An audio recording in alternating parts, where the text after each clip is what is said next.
This podcast is brought to you by Craft Beer and Brewing Magazine for those that love to make and drink great beer. To learn more or to subscribe, visit beerandbrewing.com or find us on social media at Craft Beer Brew.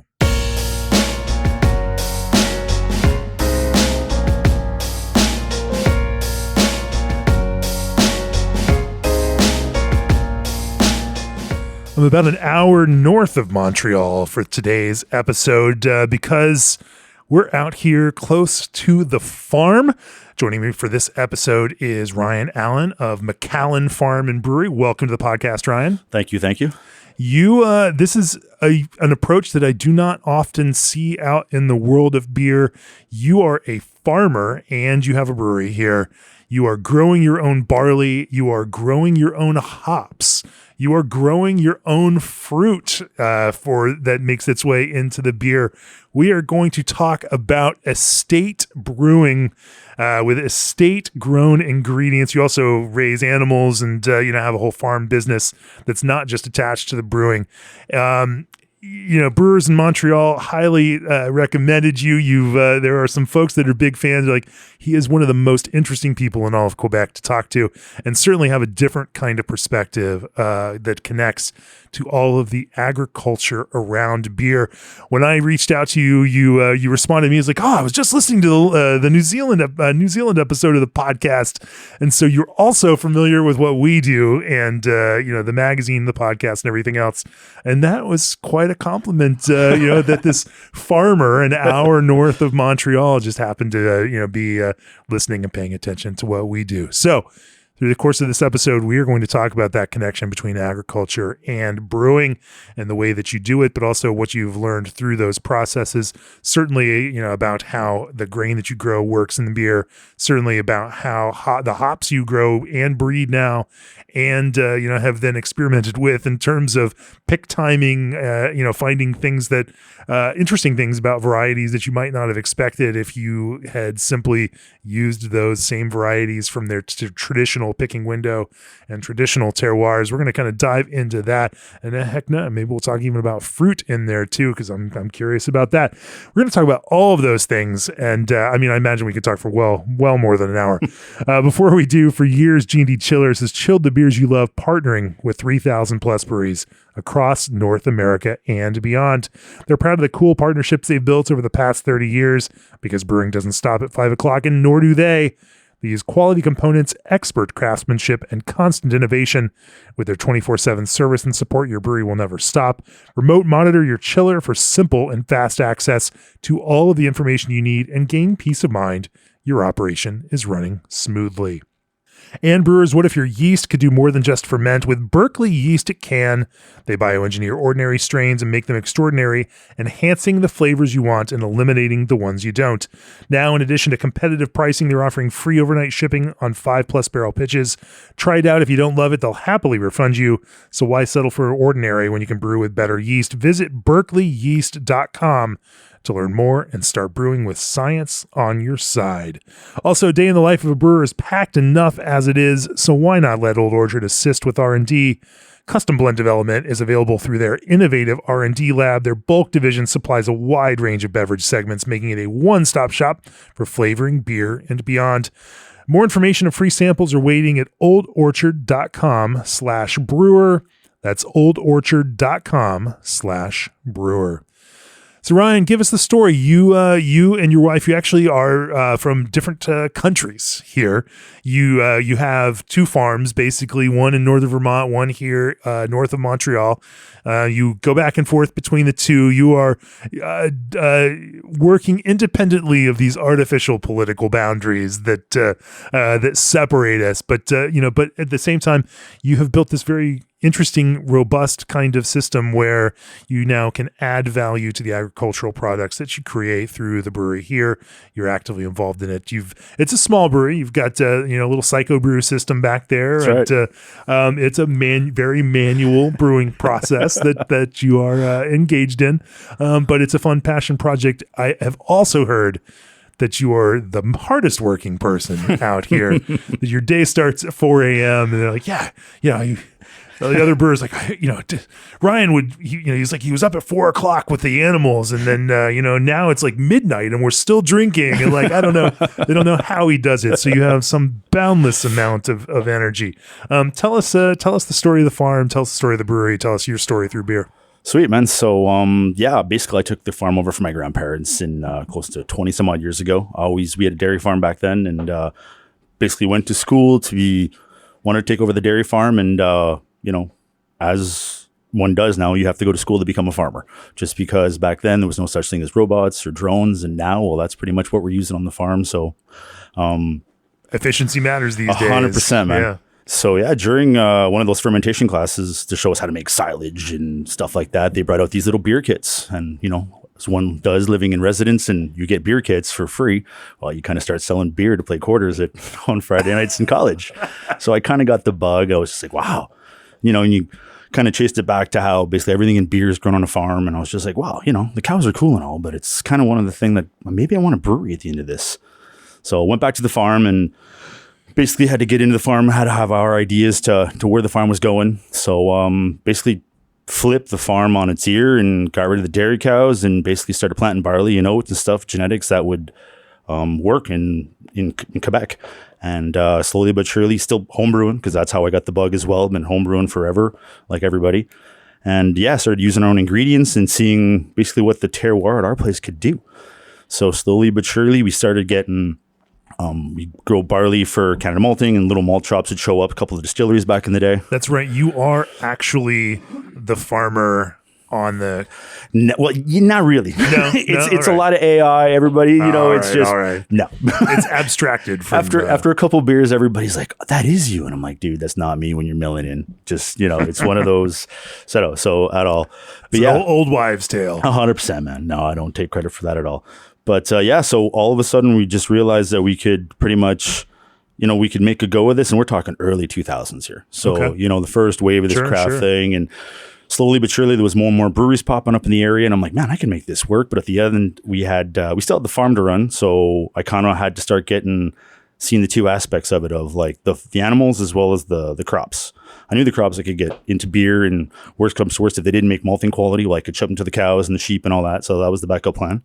And then we got into the genetics for the animals. So basically growing heritage breeds, the Black Berkshire pigs, the Wagyu, Angus cross, beef cows, stuff like that. So we kind of got into the, word of mouth. We got into the restaurant industry, the high-end restaurants and the butcher shops in Montreal. Being 45 minutes from Montreal, well, we have access, we can deliver pretty much the next day if you really, really need it. And we could also have chefs. Next day Wagyu. Pretty much, man. Okay. All right. And we'd have chefs close enough to Montreal that would come visit us. So they saw what we were doing and saw how passionate I was about it. And pretty much, they had crazy ideas and I'd never say no. So, we go on these crazy adventures of growing stuff. Some stuff worked, some stuff didn't. But so slowly but surely, took the farm over, got it bigger, did it the way we started putting the hop yard in. So the first thing we did for the brewery was put the hop yard in. That was 25 years ago. Really? So fresh hops way out. And there was a company out in Oregon or that area, and they sent us rhizomes, and it took literally like 2 months of paperwork to get the rhizomes across the border back in the day. And so, things have changed. But so our original mother plants are just about 25 years old now. And and even for the barley, we'd go with what would grow at our area, but we would also go into the, research the older varieties, because they're just hardier. The Landgrass varieties would give us less yield. But again, being a farm brewery, I'm not looking for yields, I'm looking for taste. So no matter what we grow, the yield is third. It's always, okay, can we grow it? Obviously. Second, what's it taste like? Because at the end of the day, we're so small that basically we make our product shine by using the best ingredients we can get our hands on. And on the farm, since we know our fields, we know our terroir, we're kind of a lot like a winery, because we grow our own sugar. Right. So I've got that mentality. So sometimes we'll plant barley on fields thinking that, this is going to be crazy nice barley. And all of a sudden you have this little 3-acre plot at the bottom of the river bend. You're like, oh, wow. And then you get, 2 acre, maybe a ton and a half, maybe a ton. Yeah. And you treat it like gold, and you brew a Pilsner with it because it's floor malted, barely, super, super light. And it's just like, oh, wow, this is liquid bread. This is awesome. and then we can brew like a year, and after that we're screwed because the next year comes around and we're super seasonal, so we'll have to, redo it. So yeah, started also the beer side, commercial side. A couple of friends obviously had breweries that we'd be selling grain to or do collaborations with or be friends. And I wanted to test the market before I dumped a lot of money and a lot of my time. So I went and bought 2 fermenters and basically put them in their breweries. So I'd basically rent their brew deck, or I'd show up before anybody else did, brew our beers. And the morning of, brew everything, and everything that was deliverable that week, well, I'd show up to the brewery with grain, and I'd leave with my kegs and cans and deliver them through Montreal, Laval, and the North Shore on the way home. And it worked. So people really responded well and loved the beers. And I guess also, since I was hand delivering them, hand labeling them, it was like one of those, and nobody knows farmers anymore. Everybody used to have an uncle and aunt or a cousin that was a farmer. Now nobody knows anything about the farming. Right. They know we work really hard. We're always mad. We hate the weather, and we're never getting enough for our ingredients. I get it, but on the other hand, sure. So yeah, so it's cool because it's we talk to people, and people have all these questions. You and become the face, a face for farming, good or bad. Yeah, it's the way it seems to be going. So yeah, so doing those contract brews, we put them in our fermenters, and then after we realized that this is going to work, there's something here. But talked to the wife and said, "Are you sure? Like, we're really going to do this?" And by then, it's the point where, I guess it was about 6 years ago, so that we really decided that we're going to go for it. And it was at the point where just everybody seemed to be opening breweries left, right, and center. It was like, you'd see a guy at Christmas and he got a homebrew kit, and by St. Patty's Day, he was head brewer. And I was just like, yeah, no, I'm tired of this. No, I got to get in for real. So yeah, it took a long time just because, the lads over at Cycle Brew were letting me design my thing. Basically, we're like, okay, what do you want? I'm like, basically, I want this. So I designed it all to our stuff just because I have different specs, having friends all over the world and meeting people in the beer world the last 20 years. I'm lucky enough to travel and talk to these people and pick their brain and take pictures. And, when I have a brewery, I want this. So I was able to check out different fermenters, and yeah, so we settled on what we needed and got them shipped up here and started our thing. And it's cool. It's a 5, we brew 5 barrels twice a week. And so everything, all the spent yeast, all the cone bottoms, everything from the mash tun, the dry up, all goes back to the pigs, the cows. So, it's one of those, the only thing we're pulling from that we don't grow is obviously the water.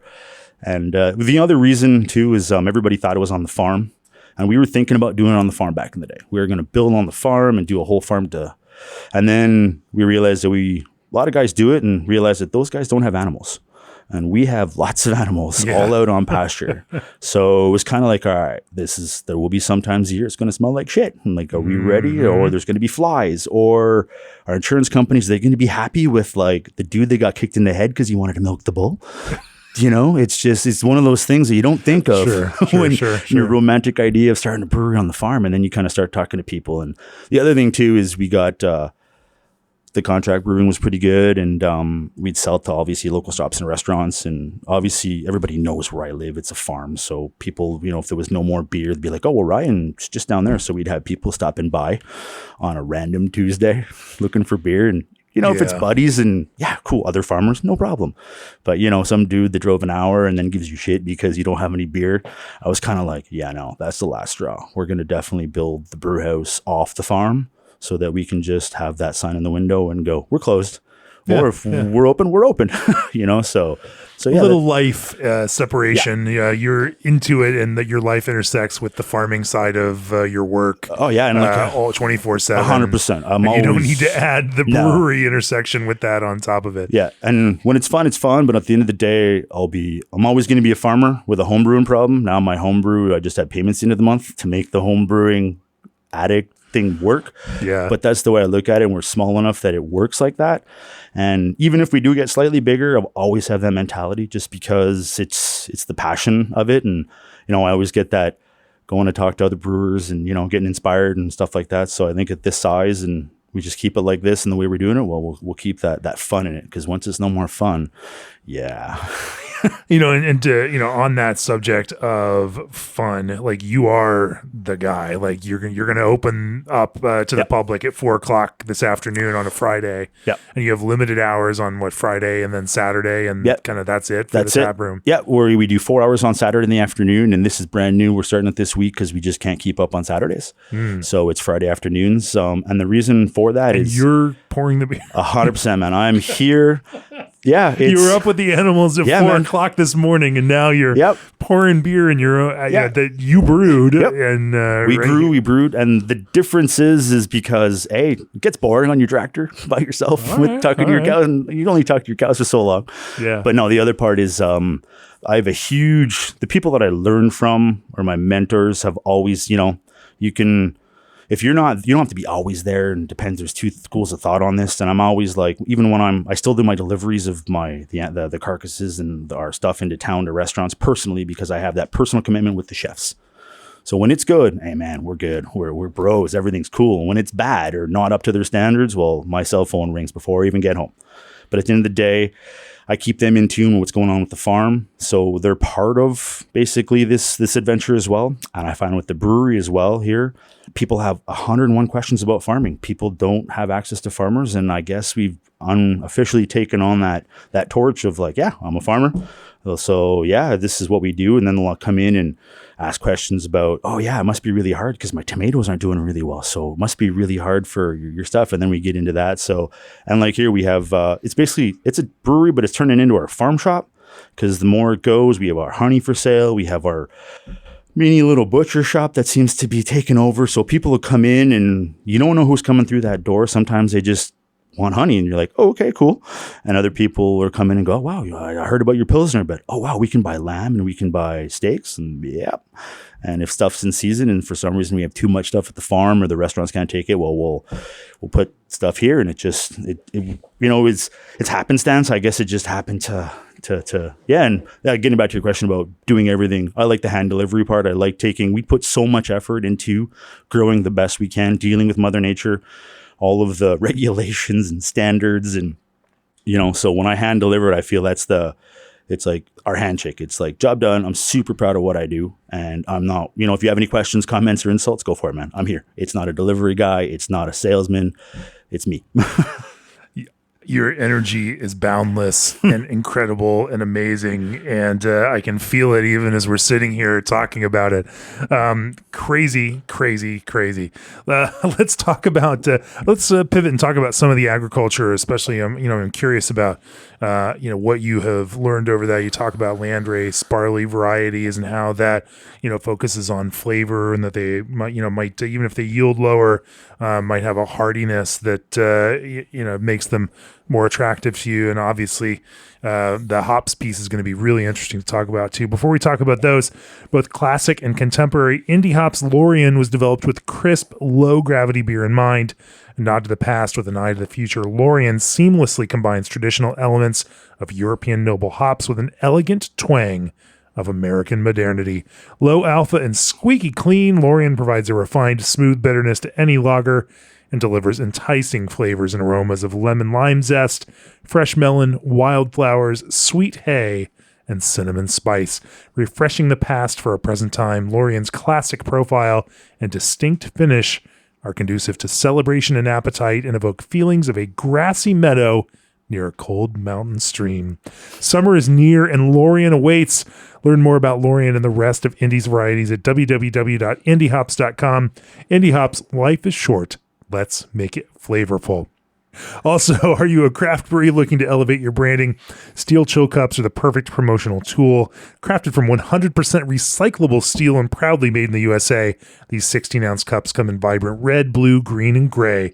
Designed to keep beverages cold and frosty to the touch, they enhance the drinking experience at festivals, tastings, and tap rooms. Customizable branding options allow breweries to showcase logos and unique designs, boosting brand recognition. These stylish cups not only serve a practical purpose, but also become keepsakes for beer lovers.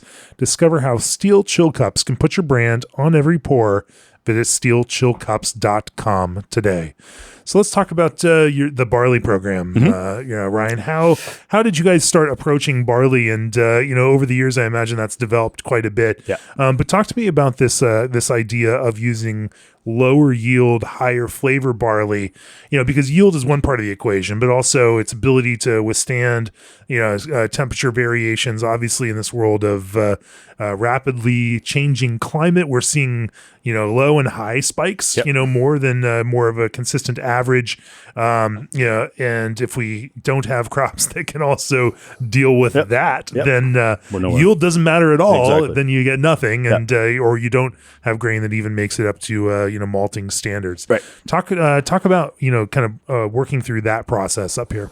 Yeah, so basically my grandparents have always grown certain, older school varieties, basically for the cows, basically for the sheep back in the day. So I've always had, barley, oats. Because their sheep wanted tastier barley. Exactly. That's how it rolled. It was probably cheaper too than the new stuff that was coming out. But yeah, so I basically once I went to school and learned about obviously high end growing the varieties and what they take, I was always getting into the beer and even the baker side of it and the cooking side. It was always like it was good, but at the end of the day, it's the taste. Because basically, if you're starting with good stuff, it's it's pretty hard to screw it up. But if you start with really bad stuff, it's hard to put a bow on that, or it's harder. So I basically was looking at going deep into some of the European varieties, and since the brewing industry was so much older there, and what they was in the UK with the Maris Otter and those kind of things, and just with the Mondial La Bière and stuff like that here in Quebec, it's our big basically beer festival that's world renowned, and a lot of brewers would come over, so I'd go pick their brains about what they were using for varieties, and this is 20 years ago, right? So guys would be like, "Who are you? How do you know that?" No, the varieties of the barley, nobody's interested in that. And I'm like, well, just tell me about it. And, I've got some ideas. And so we did a mix of both, the hybrids, because we do have to have, part of the farm where we do have to fill the grain bins and sell yields at the end of the year. And, those were based on commodity prices, and they were never really moving. And for some reason, they'd always stick or drop. And the barley would need more nitrogen and more pesticides and more fungicides to get to market. And at one point, I was just introduced to some old Chevalier, just an older variety barley, and happened to have about 6 to 8 tons given to me. And I'm like, well, it's bin run, so clean it up, get straw off of it, and throw it through the grain planter. And it did remarkably well. Since we're really humid here off the St. Lawrence, you've got the northeast climate, a lot of fusariums and a lot of stuff, a lot of powdery mildews. Same thing in hops. Both things don't like us. But it wasn't susceptible, and in our, didn't have to spray for them. And even during our late August or September thunderstorms, it didn't drop. It didn't go down. So if it doesn't go down, doesn't touch the ground, you don't have to worry about germination. It doesn't drop when that that barley bending over is actually a sign where it's done growing. It's done, or it gets close to the ground, and then your humidity levels change, and you're susceptible to viruses and different things. So it stood.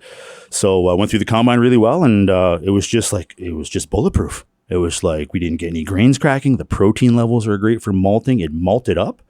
And I was just like, oh, wow, let's see how it tastes. And sure enough, it was super versatile. I mean, that's what they use. So I'm like, that's kind of what it turned me on to. So, and then being close to Vermont, University of Vermont has really cool programs for the Northeast Grain Growers Association. And they're big into the heritage stuff, because they'll sell to, artisan bakers, artisan, distillers and stuff like that. So we're a little group now that's kind of like, the more you are, well, the more buying power or interest you gain, well, you can kind of get more power. So we've been kind of going deeper into those landrace ones. And then again, it all comes down to knowing your farm, because you can get the old school landrace varieties, but it doesn't, if you're growing on sand versus black muck or different kinds of soils, it's going to change everything. So the better you know your farm, the better you can pick. What changes in that? I mean, I am completely, I'm not a farmer, obviously. Yeah, so basically the biggest thing would be germination for malting and protein levels. So you don't want too high of a protein level. You get your hazes and stuff, and you want it to germinate, because if it doesn't germinate, it ain't going to malt, and you're going to make bread. So those are the two big things. And other thing, if you get too deep, if you've got too high of a nitrogen, that'll affect your yields as well. You'll have higher yields, but it'll affect your malting quality. And as a brewer, it just skews everything off. So that's where I was going at it with the brewer's eye. I'm like, okay, well, this field's more sandy. We get a better climate, or it's got better sun. So we'll start planting there. And yeah, like I said, it was more like a winemaker's kind of eye, and because we produce our sugar every year, and it was just like, oh wow. So the only difference is to keep all these varieties in different silos or different bulk sacks to keep everything with a flavor wheel, so that when it came off the combine in August, you're like, okay, it got malted up. The maltster says this so and so, you get it malted to such spec. But what did it taste like? You kind of forget because eventually there's just too many fields and too many varieties. So you check that flavor wheel out that's on the, and it's like, oh, this one's more nutty. This one's a floor malted. So, okay, let's try a nice Pils or something, or a brown ale, depending on whatever you're looking for. So yeah, so it's basically, that's what's taken me to back in time to the old school varieties. They're just more forgiving to grow. That's basically what it comes down to. And they're way more flavorful. So how many different varieties then of landrace barleys are you growing up here? And, you're saying, I assume then you're making the decision both for the barley variety, and that might inform some of the beer styles, but also the beer styles may also, kind of inform what you experiment with, in terms of barley that you grow. Yeah, well, we try and always go about four to five barleys that are our core. And after that, I'll always play with 2 just to keep it easier to manage every year. So we'll always go with, something we were sure and safe. And what's funny about that now is we've been doing this long enough now that slowly but surely we are growing, whether we're growing more animals or we're growing a bit more beer or we're doing collaborations, or we've got a couple of distilleries now locally that are interested in doing some still cool stuff with us.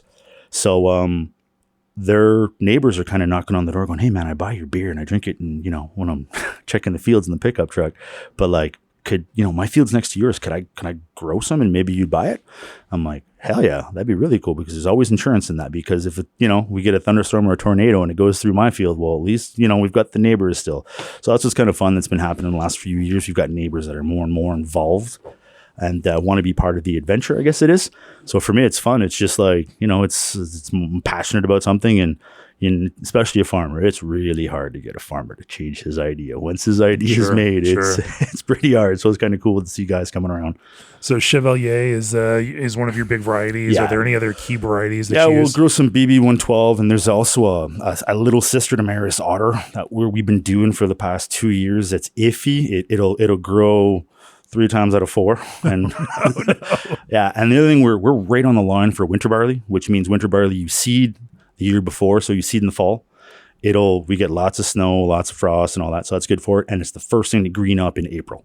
And basically the thing with winter barley is it's a different protein level, so you brew with it differently. But on the other hand, for me with the combine, I get into my fields a month earlier.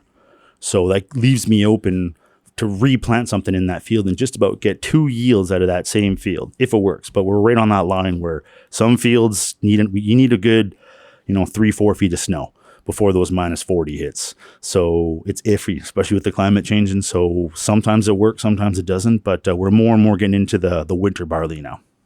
Interesting. So in terms of how you brew with winter barley, tell me what's different about it. Higher proteins, and it's slightly less flavorful that I'm finding. Okay. So I wouldn't go towards a malt forward beer. I'd be more like something darker, stouts, porters, stuff like that. That's just how I brew.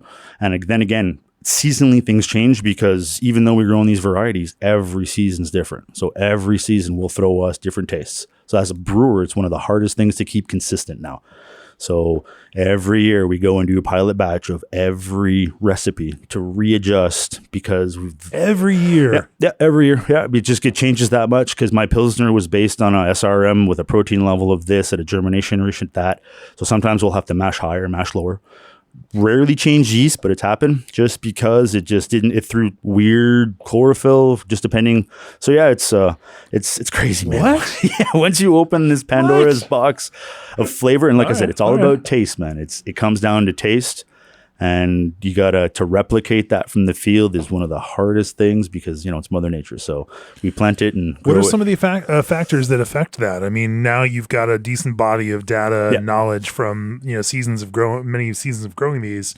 And is it that a certain amount of heat spikes that are going to drive flavor in one direction, or something else? Or no, definitely rain for sure, because rain will mineralize all the minerals that you need for fertilization. So what we're finding is our rotations. We're big on rotations, and so if it goes in after a hay field, it's got more nitrogen, it's got more oomph to it, so it'll grow faster and have plumper Flumper, what do you call it? Kernels, and it'll malt up. It'll malt up different, and it'll taste different. So what we found is, after 2 years of hay, you go back into barley and then into a corn is pretty much the perfect thing. It just gives it what we're looking for. It balances out all the spikes. But for sure, if you get a drought, again, your yield will drop immensely, but your flavors are just more intense.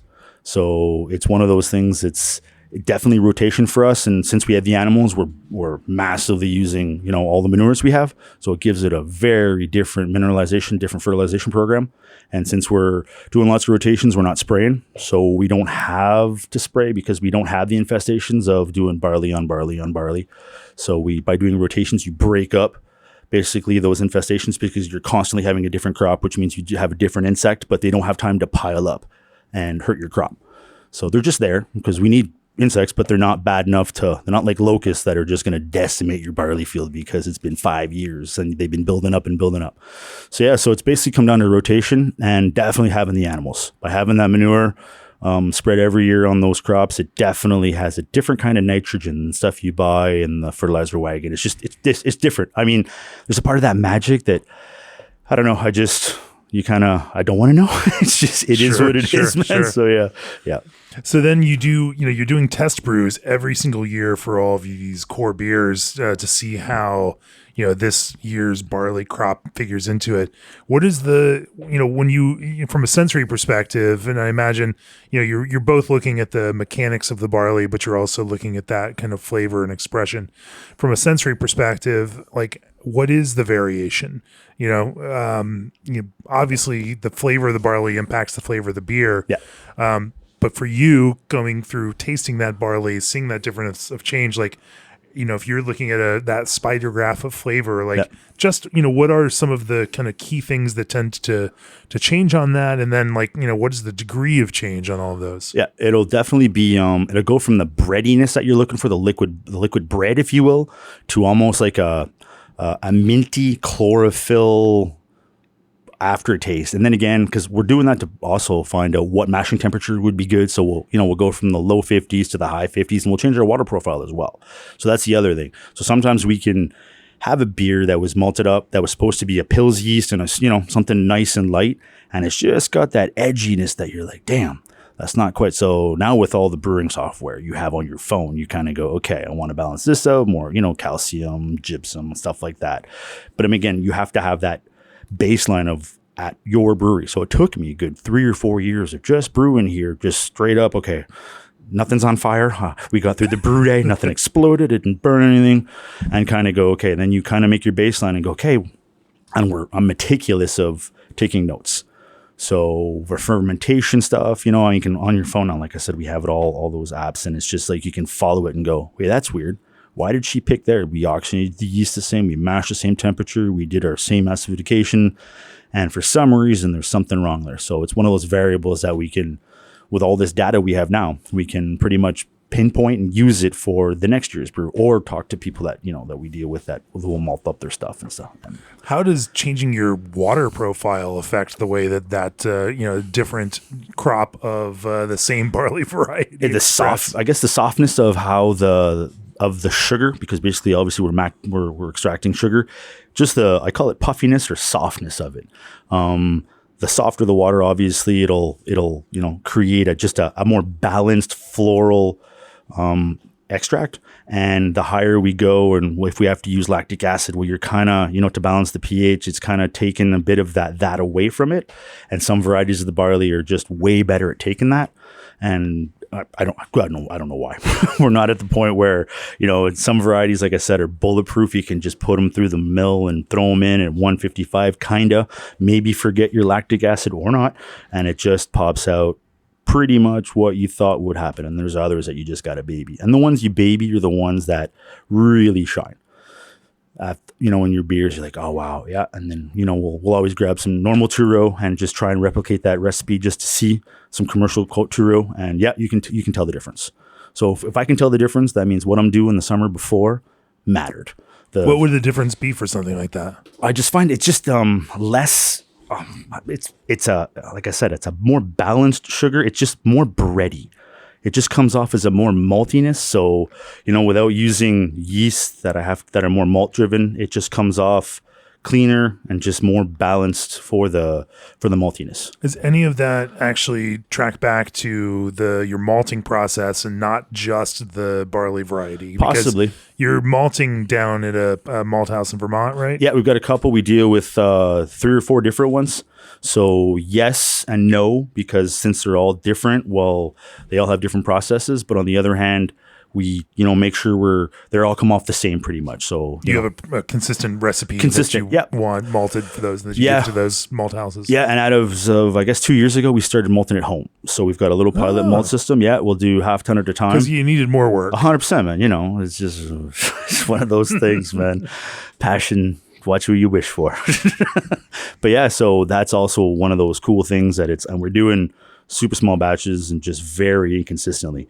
But it's one of those things we can find out also another baseline that it's like, okay, yeah, that's because sometimes when you're talking about malting things, it's hard. There's numbers and then there's other things that aren't quantifiable in numbers or digits or pHs and stuff like that. And so we kind of do it at home and go, okay, that's what I meant. So we malted for this. We 12-hour rest. How much air?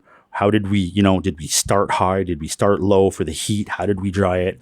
And as a brewer, it's fun too, because, I get to go back and figure out the faults that I find in my beer. I'm like, damn, is that in the field? Is that in the malt house?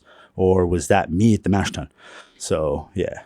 Has that then translated into, say, some custom malting profiles in order to achieve some of the brewing goals that you have? Yep. Like, if you wanted to, do a heavily decocted beer, you could create your own highly unmodified or under-modified malt. Super steely. Yep.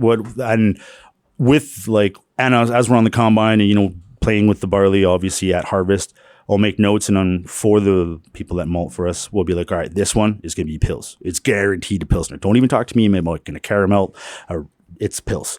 And then there's other stuff that I'm like, all right, this is going to suck. We're just going to roast the hell out of this. So it could come off as a chocolate malt, could come off as a highly roasted malt. And, that's just because we know that the what we wanted, the flavors aren't there. They'll never get there. Whether it be, we know it's going to be badly germinated. It's not going to malt up properly, small grains, or just steely stuff. So yeah, we'll get it basically higher degree. Steely. Yeah, steely. Yeah, it's one of those terms of just under modified. Yeah. Okay. Yeah. So.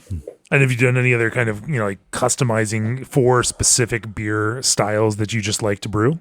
Yeah, depending, again, it changes every year depending on what comes off the field, but we'll definitely get stuff we'll just go with a two-row and get it slightly more, not dried, but just slightly more kilned, just to get a bit of a darker hue, or we'll undermalt so that instead of when it chits, we'll get him to stop the germination process early so that we'll have undermodified malt and we'll decoct. So, but then again, you're going to get a hell of a lot more chlorophyll. You might get more differently off flavor. So you got to know what you're playing with. Once you start customizing stuff, you're way off. All your touchstones are gone. But on the other hand, it's kind of like, well, shit, let's try some stuff. Let's try stuff. And sometimes it works, and sometimes it gets fed to the pigs because it doesn't work. Sure. Any truly interesting kind of examples of that, or stuff that you learned a hard lesson from? Not really. Mostly trust your gut. Yeah. There's a lot of things. It's just, or I was talking to people and they'd be like, oh, this variety is definitely going to do this and definitely to do this. And I was like, I don't know what you're talking about. For me, it just didn't work. So there's a lot of things like that just trust your gut. And like I said, it starts with taste. If it doesn't taste good in the field, well, sure as hell not going to taste good in a beer. So it's pretty much one of the things that whether it's Landrace or a new hybrid or depending on what, and nothing against new hybrids. We use new hybrids. It's just depending on what we're looking for. If it's just a straight up beer that you don't want any huge malt profile or whatever, yeah, just go whatever you want. But, the more you dig and play with these varieties, the more they will reward. The farmers growing landrace barley varieties in small quantities has to be a kind of an underground network of true diehards around that kind of thing. Are there some projects that you are looking forward to in the future around other barley varieties, or growing in certain ways that, that are kind of keeping you interested? Because I also get the sense that you always need some new challenge, like some new additional thing to make life more complicated. Yeah, it's definitely the winter barley. Since I said we're really, really on that line, and it's really, really hard to get it to go here. And when it does grow, it grows spectacularly, and definitely malting more and more at home. So that's one of the things that I really want to push, just to have, I guess I'm a control freak. I like having control, and I also like to know why. So for some reason, when it's in-house and I was there and was part of the process, I can pretty much figure out what was good, what didn't go, and rectify that the next year, whether it be in the field, the transport, or even the selection of the barley. So that's probably two of the things that I'd like to work on more. It's just the more winter barley, the ones that'll survive, and malting much more at home if we can, just about all of it. And the thing is, there's a whole bunch of distilleries popping up and other farmers that are interested. So it's one of those farmer neighbors. Hey, let's build a malt house. And so we're part of those conversations. Sure. Never done. Well, let's flip and start talking about some hops here. Before we do that, breweries don't just need a point of sale system. They need a one-stop shop operating system. That's where Arrived comes in. Not only does Arrived offer a world-class POS built specifically for breweries, but they also provide Arrived brewery management, e-commerce, and more to help breweries scale and thrive. From taproom to distribution, Arrived gives breweries the tools to streamline operations and boost profits, all in one powerful platform. Visit Arrived, ARRYVED.com to learn more. Also, this episode is sponsored by PackTech, delivering craft beer multi-packing you can trust. PackTech's handles are made from 100% recycled plastic and are fully recyclable, helping breweries close the loop and advance the circular economy. With a minimalist design, durable functionality you can rely on, and custom color matching, PackTech helps brands stand out while staying sustainable. Trusted by craft brewers nationwide, they offer a smarter, sustainable way to carry your beer. To learn more, visit packtech-opi.com. That's PAKTECH-OPI.com. Also, if you're launching a brewery or acquiring an existing one, consider our Brewery Workshop and New Brewery Accelerator, September 14th through 17th in Fort Collins, Colorado. Over 4 days, we engage in panel discussions, technical brewery tours, networking, and small working group sessions that help you better understand and prepare for the challenges of brewery operation. Tickets are on sale now. Visit breweryworkshop.com for more information and to secure your spot. Let's talk about hops, Ryan. This is a rather humid environment to grow hops in, as you mentioned earlier. Chasing those diseases out of those fields has to be a constant issue. There's a reason why in North America hops growers moved west and now grow hops basically out in the desert, where it's nice and dry and irrigated. And some of these things, mildew has a much harder time of doing its thing. So where did your program started a long time ago, and you've now been at this for quite a bit. Talk to me about that hop program. Yeah, sure. So we bought the farm close to 25 years ago, and one of the first things I went in were our original hop plants. So we happened to get a couple of varieties off the West Coast, thinking, oh, this is going to be great. They grow it out west. We can grow it here, no problem. Yeah, we got those powdery mildews, you name it. We just got absolutely everything. So there's ways to control them. So again, we're not growing for yield, we're growing for taste, which doesn't mean we just let, the animals eat everything and we take what's left. But we try and control them the best we can with whether it's, better spacing so that we have better ventilation, stripping off the leaves at certain periods of the year so that we do get more wind, putting the sheep right through the damn thing in the middle of August before the New Zealand style. I'm telling you, I love it. I love it. It's touchy because they love getting caught in those wires. So it's one of those it works, but so yeah, it's and like we said, we're just love cleaning out those the bottoms of hop 100%. Plants, though. Yeah, but they also like cutting the plants off at the stem. So yeah, So yeah, but we've been doing this. How much hops are you growing these days? We're growing probably about close to, I'd say about 2 acres. Okay. So it's more than enough for us. We'll do some collaborations. We'll sell a bit, not a whole lot. We'll trade a lot. Yeah. And like I said, we're not growing the big known varieties that are all patented. We're doing the old school, the C's and the W's and the Z's. And sure. And we're based on that. And yeah, and again, it's, I guess the biggest difference that we've seen is picking earlier, picking late. That's had a huge, once I found that out, like I said, we were lucky enough to take a few tours out west with some of the local lads from Yakima Chief here, Luke, one a good buddy. Luke. Yes. Everybody knows Luke. Everybody, yeah. So we happened to go out with them, and being a grower, a super small grower, he was like, we did the tour, and he's like, hey man, you got to know these people, go see these. So we're lucky enough to get like the backstage pass to that stuff. So we got into contacts with them and just started, like what farmers do, kick back with a beer and just started talking about what we do at home. And they were telling, this is 5-6 years ago, and they were telling us about how they pick early and pick late, and that just blew my mind. So I was like, well, since we pick manually, that's pretty easy to do. And sure enough, it had a huge difference on the way we brew beer. Just because we'll get Cascade that would come off just tasting way more citrus and mango and or Cascade. Yeah. It's just the time it's picked, and I'm talking way late. You think it's just about oxidized and cheesy, and you're like, oh wow, that's changed color, and it's just sunburn, sunstroke, and it's harder to pick because it also will shatter more. But since we're doing our own stuff, we can figure that out. Well, tell me more about that. So you're letting your Cascade go for what, an extra week, 2 weeks, 3 weeks? We're talking literally 3 weeks, if not a month. Yeah. Wow. Yeah. So we'll push it, and we'll pick some early. We'll obviously pick, but the part of the fields that we know that will respond well to later picking, we'll do. Yeah, and there's some of the stuff we'll pick early just because we want the more herbal side, depending on the, sometimes it'll be Willamette or it'll be just we call them East Rod and Goldings, but the East Kents. Those we'll pick slightly earlier because I like the more herbal side of it, the more the earthy side of it. Whereas if we let it go late, it just went too vegetable and it wasn't what we were looking for. So we've been doing tests on that, just basically pick times. Yeah, and again, it's hard because weather has a huge dependent on when you're going to pick. So you think, we'll let her go for an extra month, and then all of a sudden the winds pick up and it gets really nasty, and then nobody wants to pick hops, and it just takes longer to dry them, longer to process them. So it's one of those calculated risks where it's like, okay, we would have picked there. What's the long-term weather saying? And then we'll go from there. Yes, there's that intention of the grower, and then there's where nature is going on this. And so 100%. Now, when we were down in New Zealand for hop harvest, it was the same. Our Airbnb was on the property of a winery right next to the freestyle farm.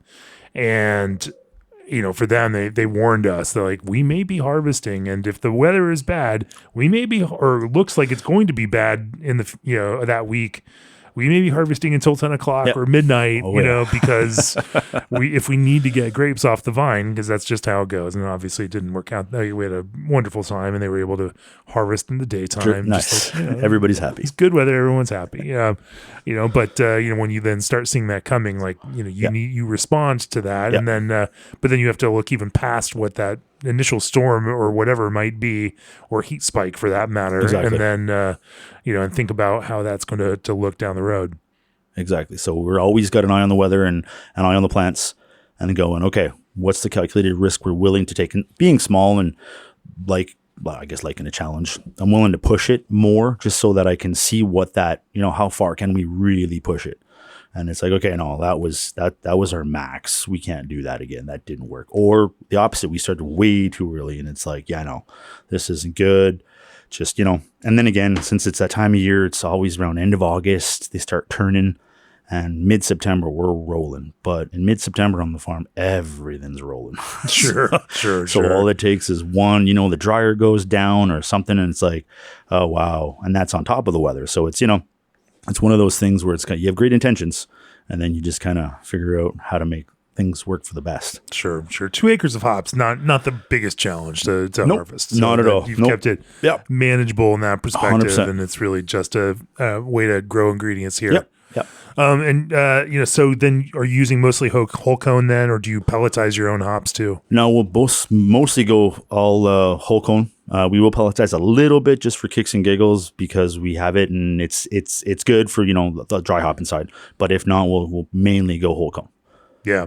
Yeah. And then, so, you've got these now sitting 3 or 4 extra weeks on the vine. Those are some pretty tough looking hops, and but they also become more fragile in that kind of time. Talk to me about using that in your brewing process. Yep, it really sucks to pick them because they just fall apart. But as a brewer going into basically the nets or whatever but we hang them for the dry hopper and the mash tun, it's really good because we get way more surface area, so we'll get better extraction. Whereas if I'm whole cone and mid picking like a normal, it'll work and it's good. I mean, you just pack it enough so that, you get your saturation that you need. But the older they are and the more friable, the find I have a better, and it might be just mentally too, that I'm like, ooh, these are old hops. These are more old. These are picked later. So I have more of a mental, like these are going to really be the bomb.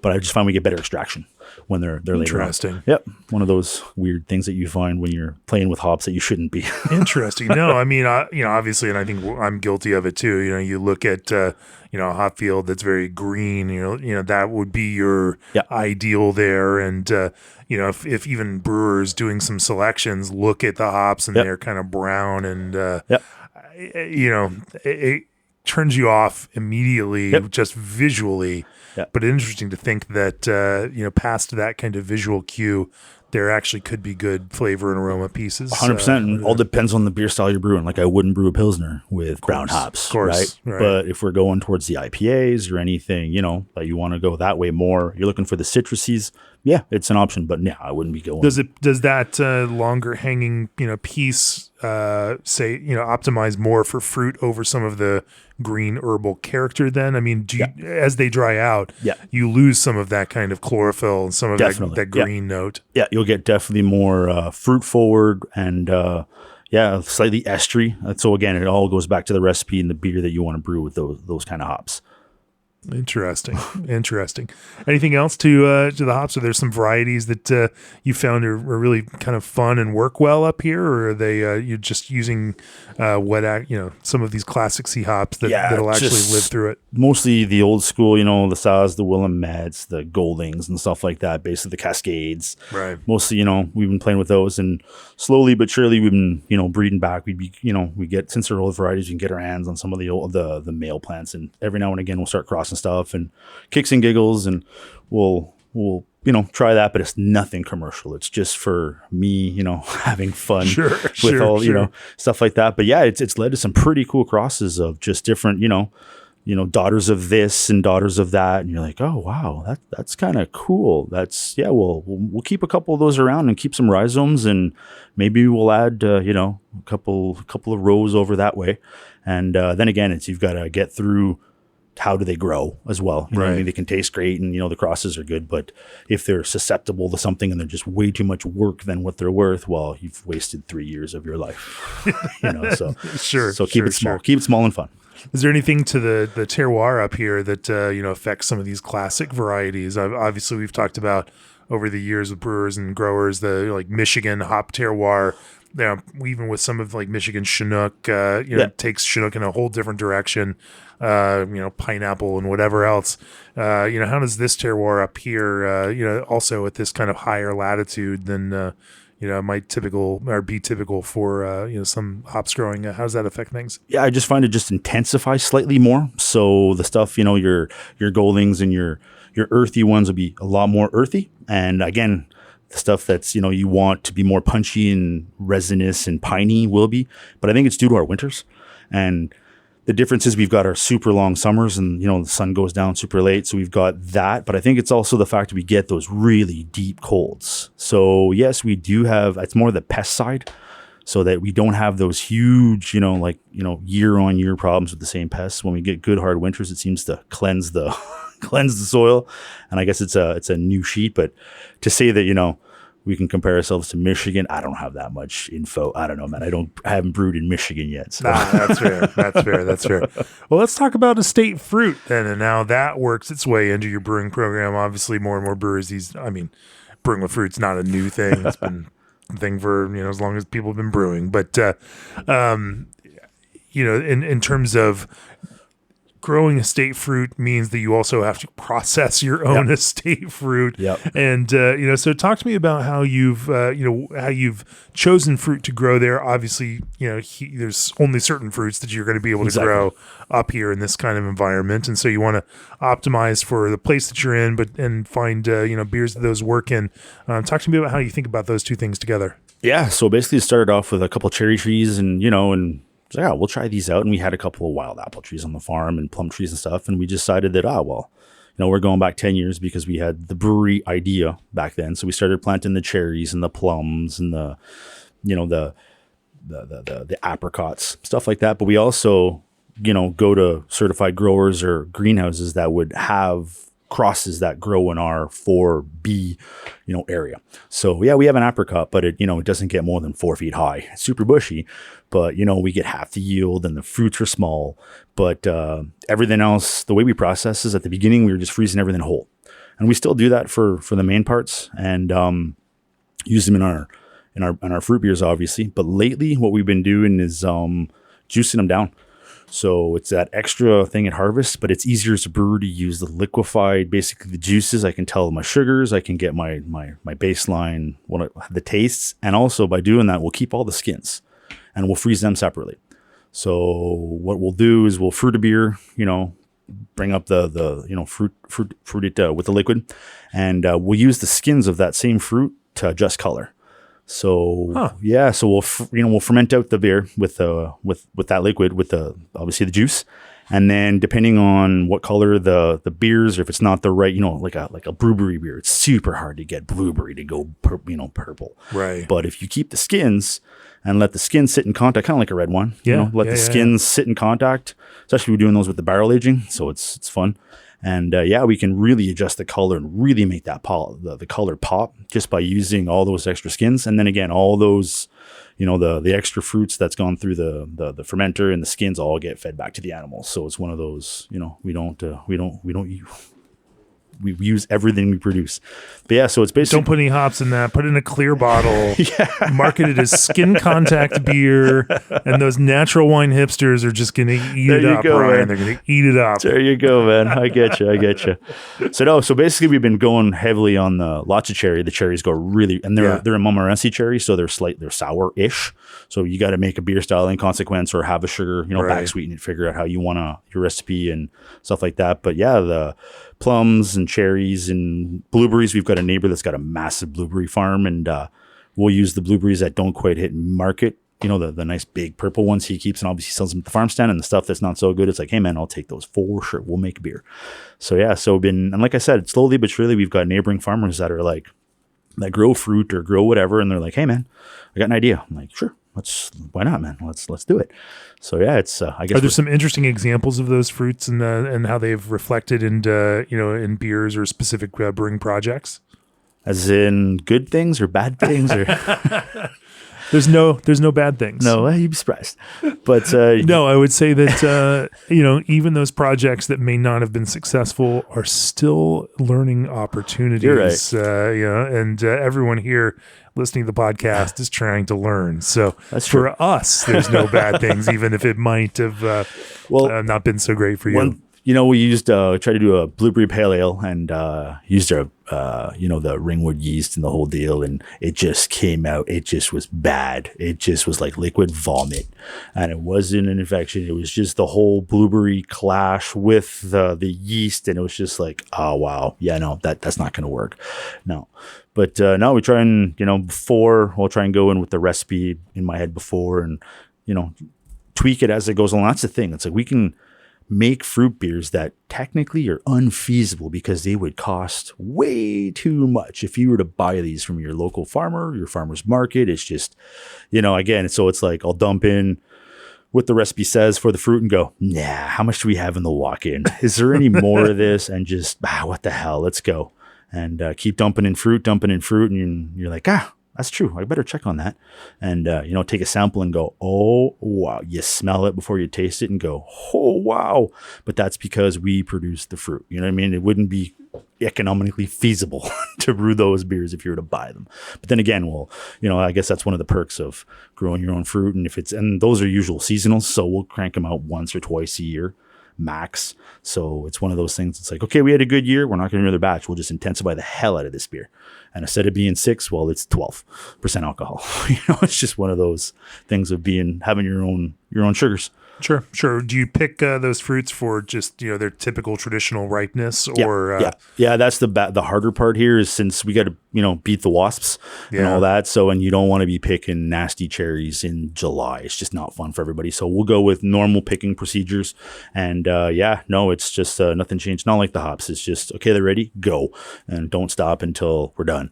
So yeah. Nothing. Sure. Anything to the maceration process that you've learned from using all this? Yeah, we've been doing some carbonic macerations for kicks and giggles. Like again, we're surrounded by a couple of wineries, so it's always fun to pick their brains too, because they're dealing with fruits and stuff. And yeah, we've been starting to do with the carbonic, and that's kind of cool. It just depends on the beer that I have in my head, and then I kind of work backwards.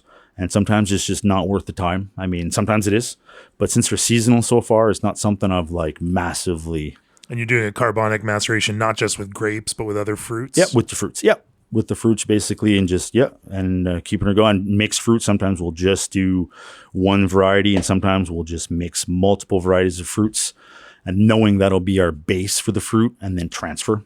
So yeah, it's just, it's a work in progress. Yeah. And, as a winemaker do you ever, do that fermentation on stems or, are you cleaning all of these fruits first? No, on stems. Yeah. Yeah. On stems we don't, clean. Just let them rip, man. All right. Yeah. See, using those winemaking techniques to get interesting, complex fruit flavors out here in fruit beer. Okay. You can do it when you're also the farmer. That's right. That's right. Not a lot of folks are going to want to give you just, full cluster cherries or whatnot. It's just not going to fit into their normal harvest process. But, hey, you can do that there. And, what gives you a little bit more of that kind of breadth of flavor with that fruit. And I find it's more complex. And sometimes, depending on the beer, we'll actually fruit the mash. We'll throw fruit in the kettle. I'll throw fruit primary fermentation, like early when we're still really bubbling off. And I'll throw more fruit at it mid and end fermentation, just because it's kind of like cooking. The more you put that ingredient in different spots, it'll be there. It'll just be there differently. But the end product is that, it's got all that complexity. Whereas if you just chucked it, after your primary fermentation, all your CO2 is washed out, it'll be there. But I just find that it'll be more complex just by putting it in. And like I said, we have access to the massive amount of fruits cheap. So we can do it. We can do these one-offs and fun things, and it just sucks to clean out the mash tun and the kettle's not fun and stuff like that. But yeah. Well, as we look to the future, what are some of the projects that you're working on the horizon? What obviously you don't like to sleep. You don't like to stand still. True. So this constant motion means that you constantly have new ideas running through your head and, are stimulated and need to run after all of these new shiny things as soon as they appear for you. But what are some of these, these new projects that you're excited about engaging in over the next couple of years? Yeah, so definitely the malting's up there because, like I said, on the beer side, it just opened more doors and be more and more bring everything in-house. The other side is with the animals, and we've got a charcuterie program, so we're doing aged meats since we have access to the old heritage breeds. They make up beautiful prosciuttos and and salamis and stuff like that. So, like I said, somehow our little boutique tap house turned into our farm store, and people come every weekend and buy whatever's available and seasonal and stuff like that. So that's one of the things that since we do a lot of carcasses, sometimes we're left with trim and stuff like that. It makes the best, saucisson sec and just European sausages. So that's the next thing. So, and again, being plugged into the Montreal restaurant scene with the butcher shops and stuff like that, there's a market already, and there's also knowledge. So stuff like that. So yeah, it's basically, I guess, more intensifying our farm store.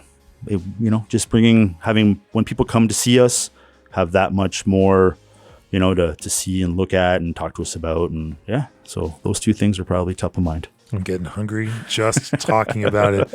Well, Ryan, it's been really fun to talk with you, about this kind of connection of estate ingredients and beer. With G&D Chillers 24/7 service and support, your brewery will never stop. Berkeley Yeast bioengineers ordinary strains to make them extraordinary. Custom blend development is available through Old Orchard's innovative R&D lab. Indie Hops Lorien combines traditional elements of noble hops with an elegant twang of modernity. Discover how steel chill cups can put your brand on every pour at steelchillcups.com. Arrived is your one-stop brewery operating system.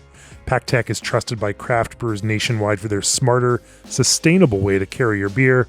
And the Brewery Workshop will help prepare you for the challenges of brewery operation. If you've enjoyed this podcast, go to beerandbrewing.com, click on the subscribe button, become a subscriber to Craft Beer and Brewing. And so that when I come and visit you, just like I have with Ryan, I can see a copy, an old Cobb Best in Beer issue of Craft Beer and Brewing from a couple of years ago, hanging out right here in the tap room, the very cozy, very small tap room and farm store all in one.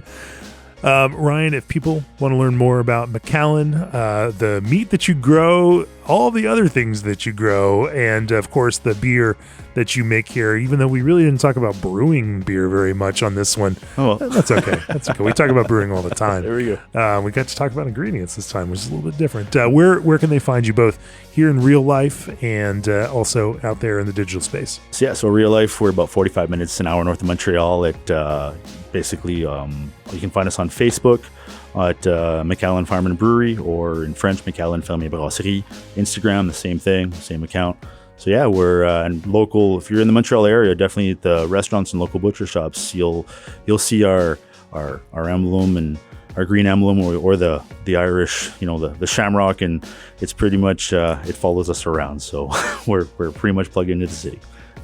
Fantastic. Well, you're going to have to open up the tap room here and then serve beer for people pretty soon.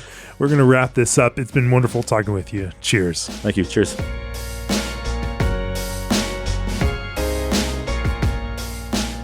This podcast has been brought to you by Craft Beer and Brewing Magazine, for those who love to make and drink great beer. To learn more or to subscribe, visit beerandbrewing.com or find us on social media at Craft Beer Brew.